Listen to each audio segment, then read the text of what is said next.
Yo, what is up guys? Today in this tutorial we are going over how I made the Softbody Torus physics animation, and we are going to start with a torus. Change the orientation to be +Z. Get a camera, enter the camera, go to coordinates, and zero out the X, Y, and Z. Zero out the H, P, and B tab, or field. Decrease the Z. Go back to Torus, go to Object. I'm going to zoom out a little bit on the camera. Go back to Torus, ring radius, increase that to your desired radius. Right click on Torus, go to Simulation, Softbody. Then in Softbody go to Force. You can feel free to mess around with this, but for this tutorial we're going to do follow position 100. Leave follow rotation just as it is, and then go over to shape, go to static mesh, use 1 centimeter, maybe 1 to 3 or 1 to 2. Just go over to the Softbody tab.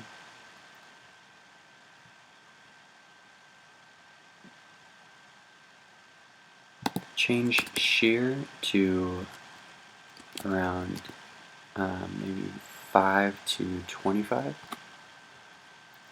Damping, and then just play around with shear and damping, maybe 10. Honestly, I don't remember what the specific ones are for each one of my Torus physics animations. I just mess around in the Softbody tab and these different fields and get different results each time, and then just kind of fine tune it to how I think the animation looks best. So we're going to increase the amount of frames to say 300.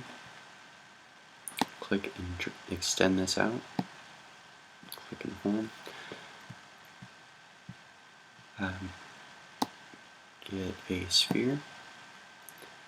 You can feel free to change the radius of the sphere if you'd like. Go to Simulate, Particles, Emitter. Take the sphere, drag it under to be under the emitter, or as a child. Click on the Emitter tab. Go to Show Objects.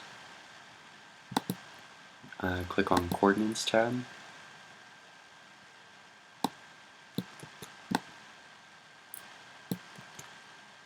And change P to be -90. Press play so you see the balls are falling downwards. You can have the angle of the emitter or the emitter be from wherever you'd like, off camera, on camera. For this one we're just going to do it above and dropping down, and then have the emitter be out of camera, so I'm going to raise the Y. You can also go to click on this button, I don't know what it's called, and see the 4 different views and look at it from the front.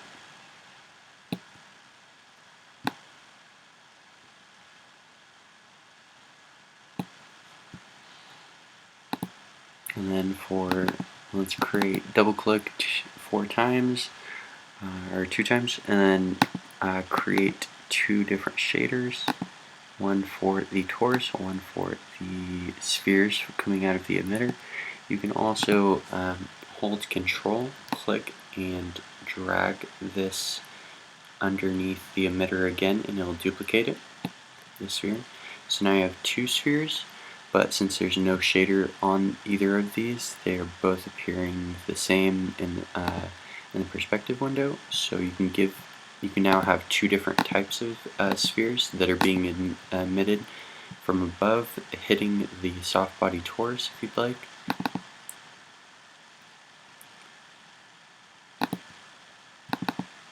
So this first one we are going to do reflectance. Let's just do transparency on this one. Let's make it as milk, maybe. I mess around with the refraction settings as well, or just enter custom numbers, my own numbers.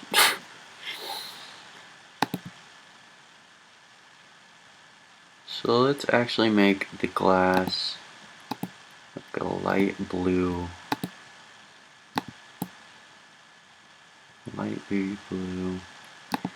Take transparency and take its color, texture. Usually I can copy shader. That's strange. I guess I have to do it from here. Oh yeah, I would have to do hex.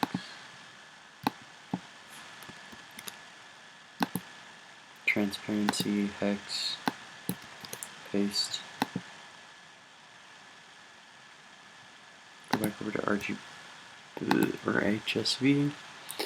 Brightness, maybe turn that down.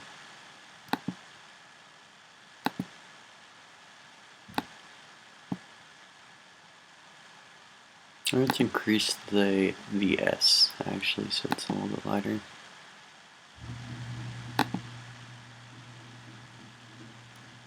There we go. So it's kind of like water.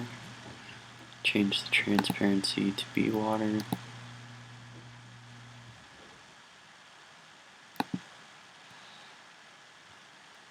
And then let's drag this onto the Torus, the Softbody Torus.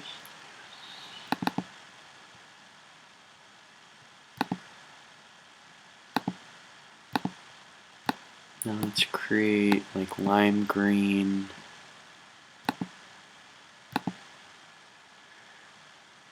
Transparent spheres.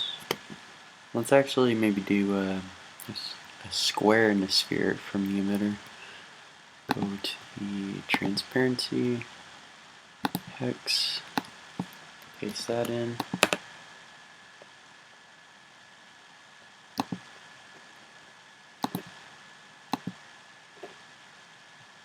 Oh, then we have to make this lighter.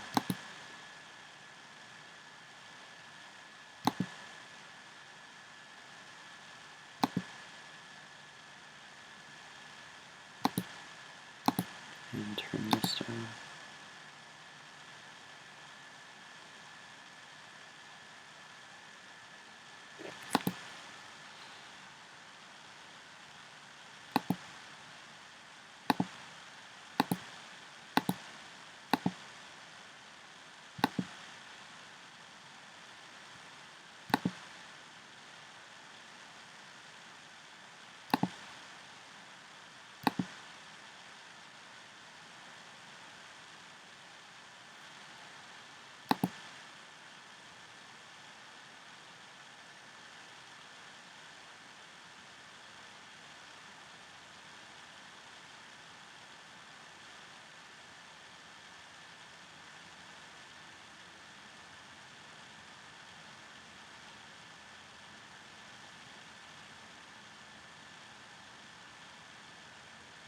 Okay, that's fine.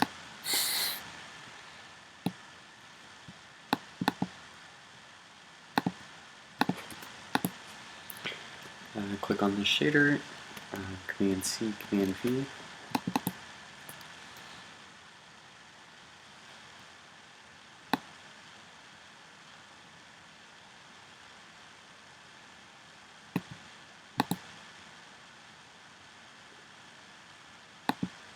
Oh, that's crazy.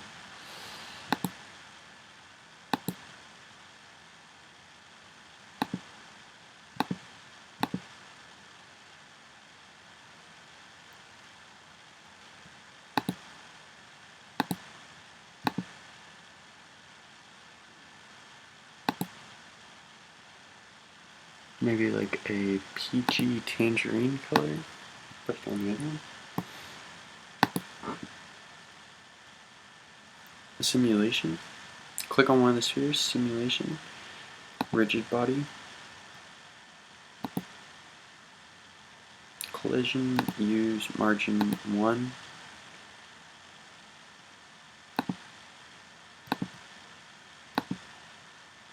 You could also mess around with a custom density or custom mass to maybe get harder hits onto the softbody.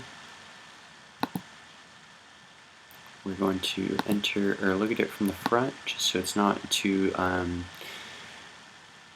much on my computer, because I'm also recording as well. So let's see what it looks like.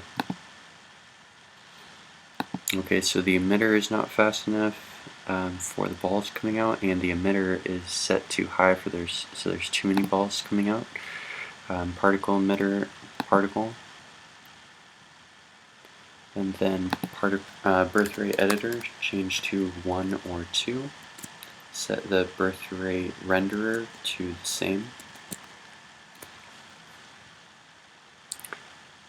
Let's change the stop emission to be 200 or almost 180.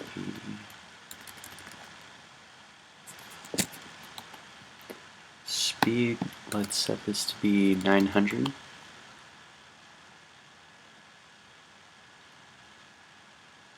Go to the beginning.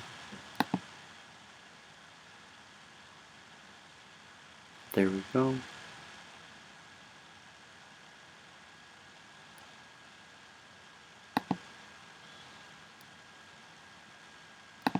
So then let's kind of fine tune and adjust the size of the emitter and the size of the spheres, and maybe the position of the emitter as well to hit differently or better. So it's a constant hit, because right now we have it set right to the middle of the torus, so that balls could go through it, and that there's basically just frames wasted where there's no collision actually happening if the torus is in the position where the balls can just go through it. So maybe up top, change the emitter over to one side.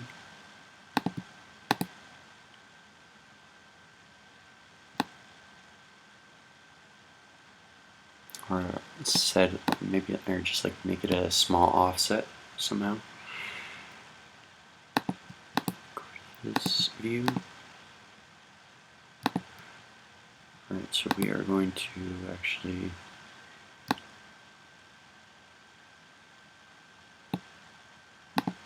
increase the pipe radius.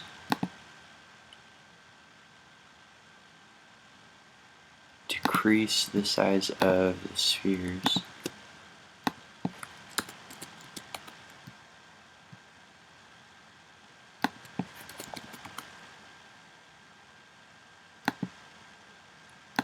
And have the green ones be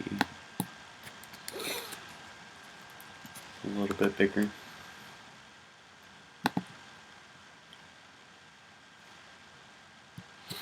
Change the emitter, or go to emitter tab, X size, increase the X size actually. Let's just do that. Go back to emitter, change the coordinates, the X to be 0.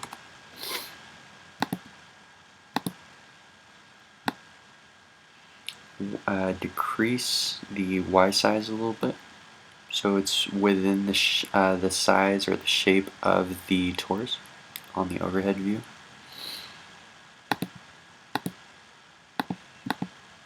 That way you can get a little bit of variation as opposed to the emitter just coming out one side.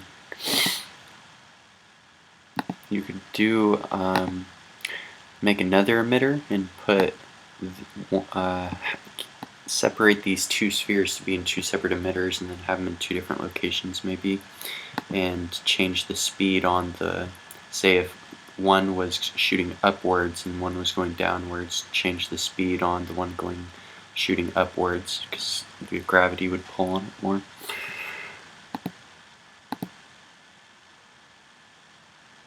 So I'm still seeing some balls not hitting the torus, so I'm just trying to fix that really quick. I'm going to zoom out a little bit.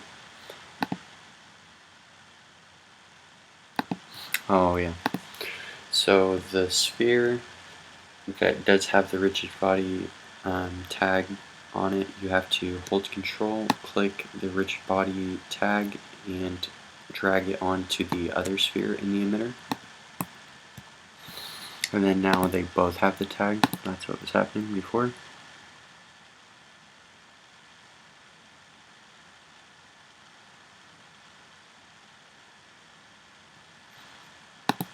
Something that I have yet to do that we could try right now is also get another torus in here and do the same thing, but connect it. Hold Control, click on the torus and drag into empty space. Go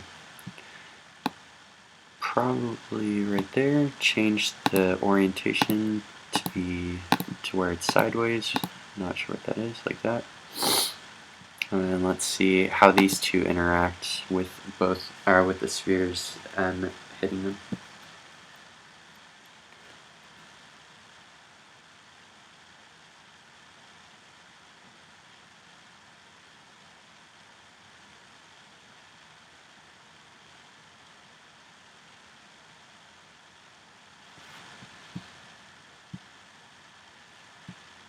I think what might work better or get a little bit crazier results would be to change the mass on them to say 4 on the spheres.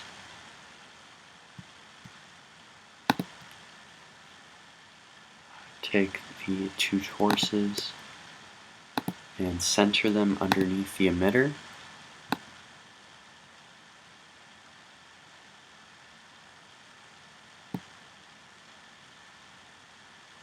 Whatever that looks like to you.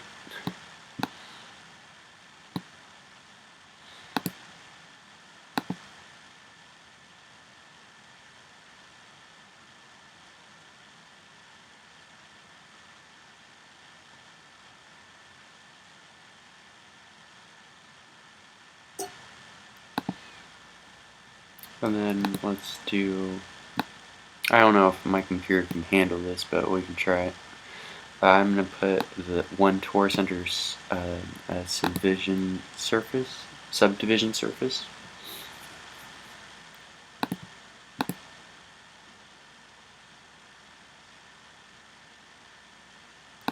Alright, let's go ahead and try another subdivision surface.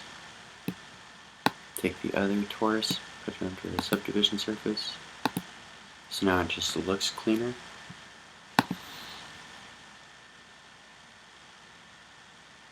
Or less pixelated.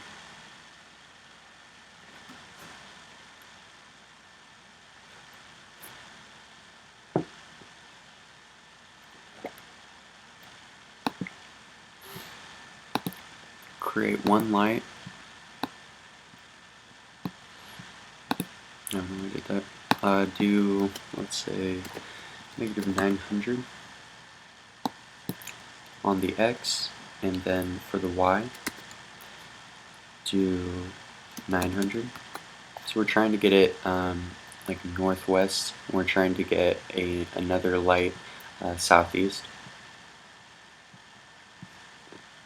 So then you can click on this, or copy and paste to duplicate, or do hold Control.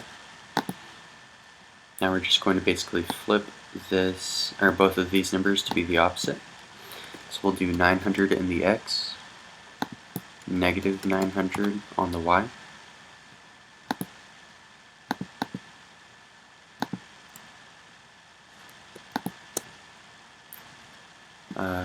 While holding Shift, click on both of them, and one from the other. Shadow, go to Shadow Map Soft.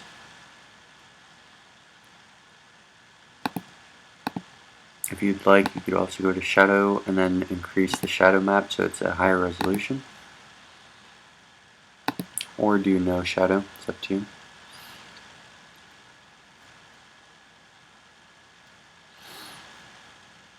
And then let's click on one light, change one light to be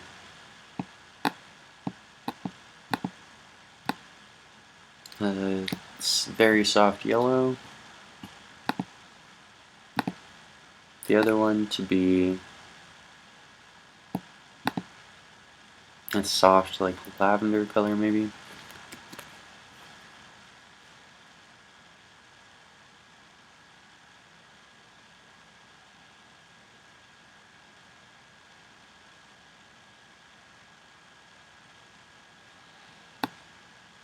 We can bring a plane in here.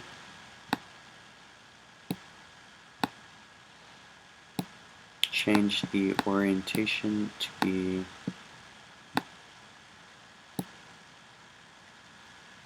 +Y. Increase the width to be 5,000 by 5,000.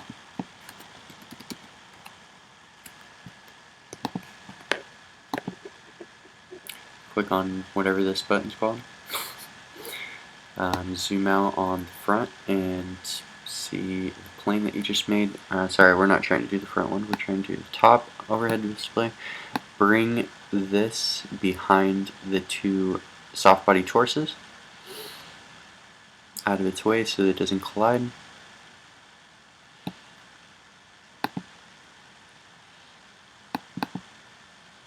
Create another shader. You could make this shader be whatever you'd like. For this one, we're going to do turn off color, do luminance, turn off reflectance,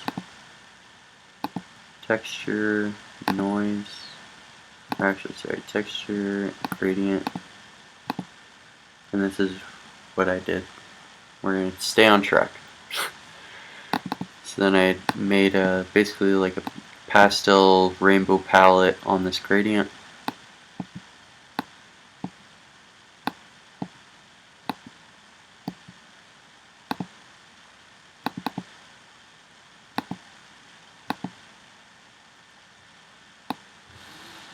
But let's just do red, green, and blue.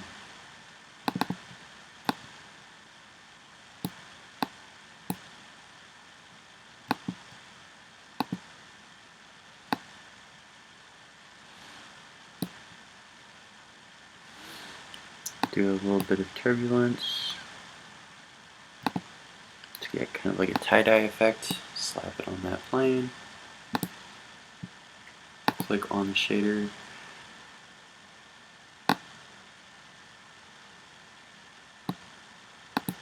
Do seamless. Have tile and seamless both checked. Now you can keyframe the offset. Start at 0. Start at 0. Click the keyframe button. Move the playhead all the way to the last frame. Change the offset to be maybe 1000. Place another keyframe. Right click offset U. Go to animation. Show F curve. Click in this field. Click or press Command A. Click on one of these and drag them together to be a straight line. That way the animation starts off the same way and plays the same speed throughout the entire animation's length, as opposed to starting off slow, increasing as like a ramp or whatever, and then ending slow. So that way the back is changing at the same rate the entire duration of the animation, and it also loops, or should loop. So we're starting off at green, ending off at green. But it is a little bit too fast for my taste, I think. It might be a cool effect, but I'm actually going to change it. Right click.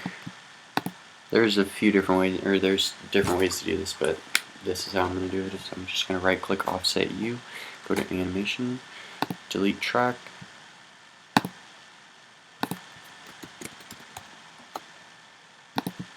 start basically just redoing it. Let's do 300. Set a keyframe. Right click, animation, show F curve. Click in here, Command A. Click and drag on these, bring them together. Close this window. What else could we do?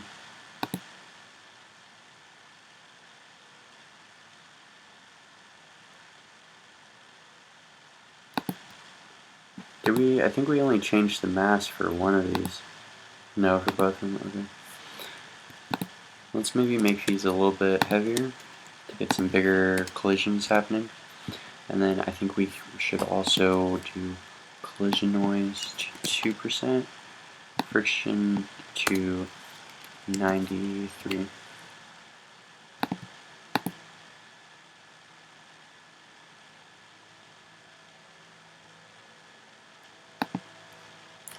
Highlight both of these softbody tags, and we can come in here and mess around with the softbody settings more. Let's maybe do shear 10, damping 5,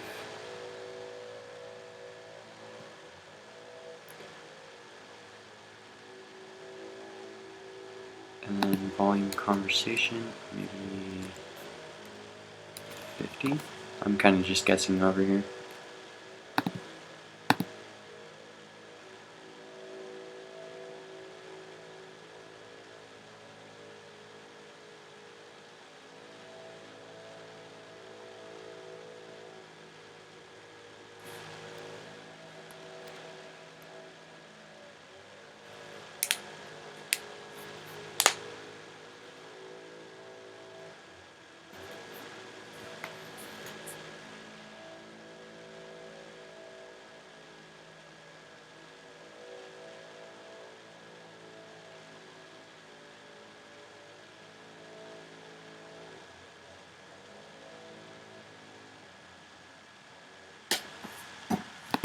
And then what I also did, or what I have done before, and what you can do as well, is at the beginning set a keyframe on the color or the intensity or both, one or the other, and then animate the lights to change colors, either going from one color to another. Maybe one light's doing that while the other one just immediately changes to another color or something, just to have some variation in the reflectance on all the shaders going on, and just the lighting and the color, the looks, and just how the lighting interacts differently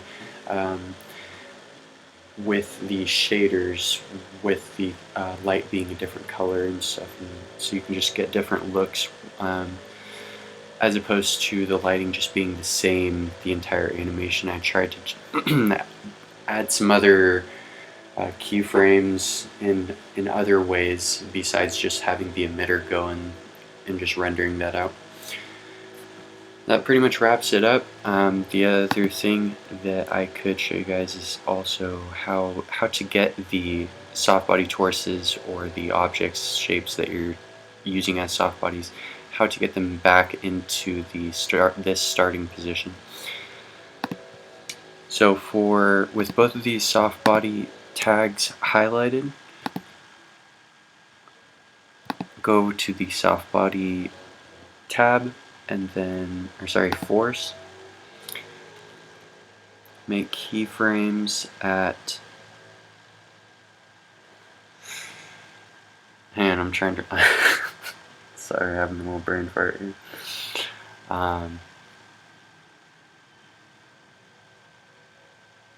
Oh, okay, gotcha. It's the rotation. So for rotation, have it be keyframe it at 0, and keyframe it at 230, and then say maybe a second or a little after a second later, keyframe the follow rotation to be, you only really need a little bit for this to work. You don't need to crank it up to 100, because going from 0 to 100 in that short of a time is going to give you a really like undesirable, or maybe if you're going for that, a really quick transition back to the original state. But I think it might might be too fast to where it causes some physics issues, or just like breaks the soft bodies and they start glitching out or something. So for this, let's try 5. Set it.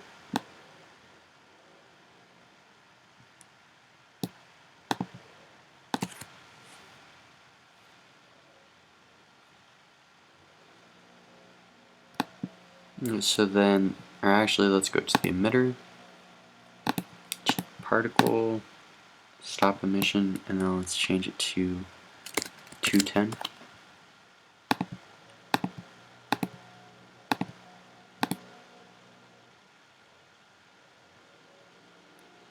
Whoa, not sure what's going on there. I was having troubles with doing this this force follow rotation keyframing and stuff, and it was kind of being a pain in the butt, and it was glitching out last time. So hopefully we can get it to work on this tutorial.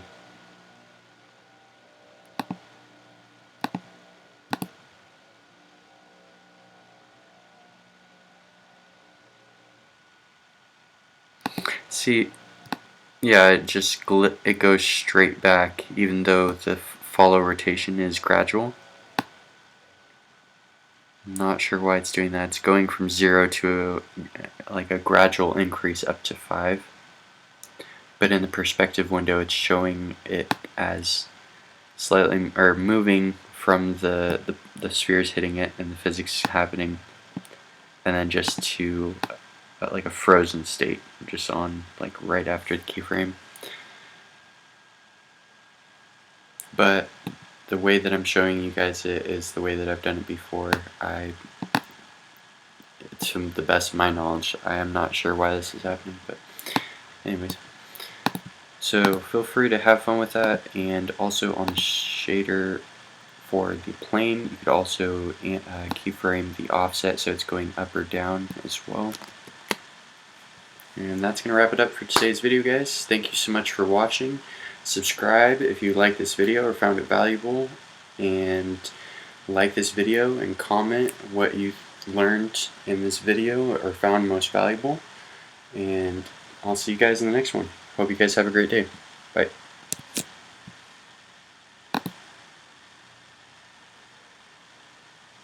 It sounded like I was recording like a voicemail or something.